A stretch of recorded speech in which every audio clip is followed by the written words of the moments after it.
Halo semuanya, selamat datang di pemaparan kali ini. Hari ini kita bakal ngelakuin semacam perjalanan lintas waktu, menelusuri sebuah reaksi berantai di masa lalu yang benar-benar secara fundamental mengubah wajah Indonesia seutuhnya.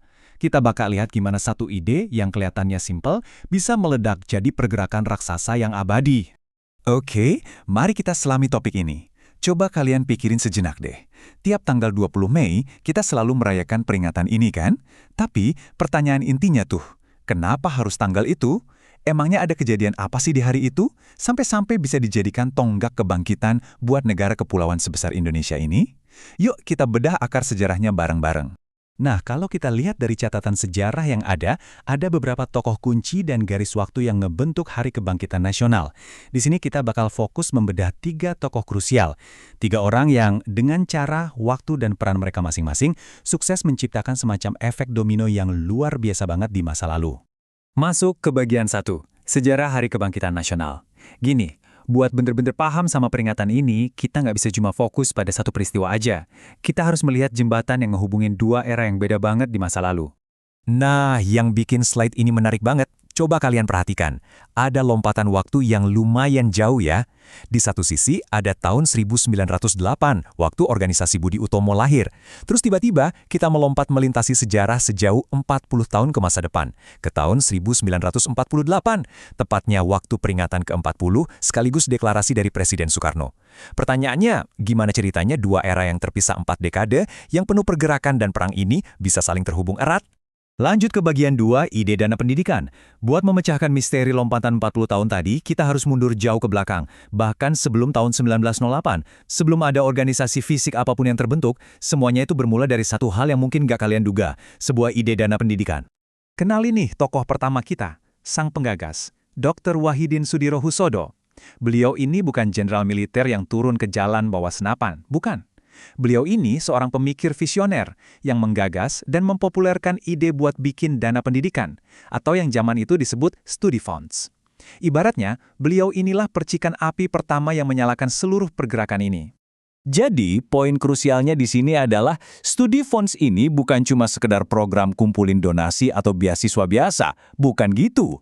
Ide ini tuh ibaratnya embrio, cikal bakal yang dalam waktu singkat bakal melahirkan sebuah pergerakan nasional yang masif banget.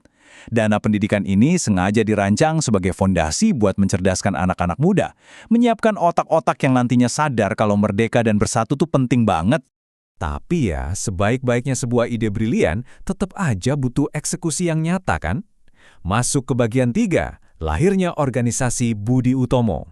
Nah, disinilah gagasan luhur tadi berubah wujud jadi sebuah mesin pergerakan yang terstruktur.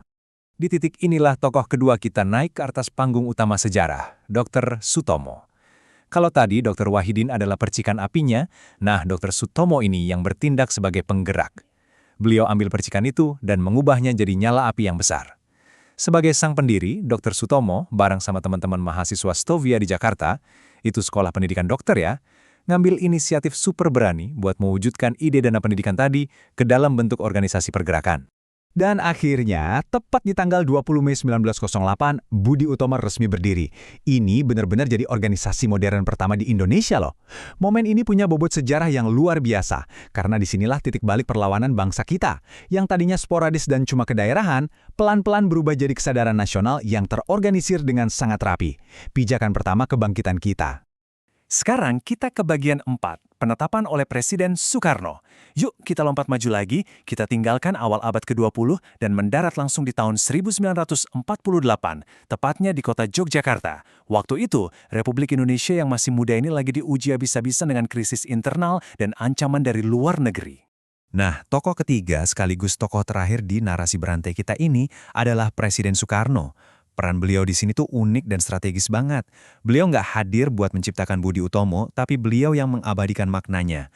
Presiden Soekarno ini bertindak sebagai sang pengingat. Beliau adalah pemimpin yang secara resmi menetapkan tanggal 20 Mei, yang pas banget sama ulang tahun ke-40 Budi Utomo, sebagai Hari Kebangkitan Nasional. Tapi pertanyaannya, kenapa Soekarno ngerasa perlu banget melakukan ini secara spesifik di tahun 1948? Alasan utamanya mendesak banget untuk membangkitkan kembali semangat nasionalisme pas lagi panas-panasnya revolusi nasional.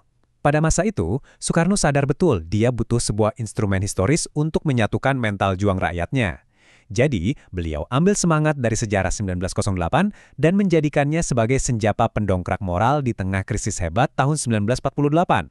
Dan ini dengan brilian mengilustrasikan sebuah rantai sejarah yang saling mengunci rapat. Coba kalian perhatikan langkah-langkahnya. Semuanya bermula dari satu ide mulia Dr. Wahidin tentang studi fonds. Ide murni itu kemudian dieksekusi jadi mesin pergerakan bernama Budi Utomo oleh Dr. Sutomo di tahun 1908. Puluhan tahun berselang, warisan dan semangat dari organisasi itu dibangkitkan kembali oleh Presiden Soekarno jadi Hari Kebangkitan Nasional demi menyelamatkan masa depan Republik di tahun 1948. Ini bukti nyata kalau pemikiran satu orang itu bisa menginspirasi tindakan orang lain, menembus batas-batas generasi. Semangat 1908 itu udah terbukti ampuh jadi bahan bakar buat menghidupkan kembali nyala api revolusi di tahun 1948. Nah, pertanyaan terbesarnya buat kita sekarang adalah, gimana dengan semangat kita hari ini? Apa kita cuma mau diem jadi penikmat sejarah aja? Atau kita mau ngambil percikan inspirasi dari Dr. Wahidin, Dr. Sutomo, dan Soekarno buat membangun warisan kemajuan masa kini? Coba deh direnungkan. Oke, terima kasih banyak udah meluangkan waktu kalian buat menyimak pemaparan kali ini. Saya harap ini memicu rasa ingin tahu kalian untuk menggali lebih jauh.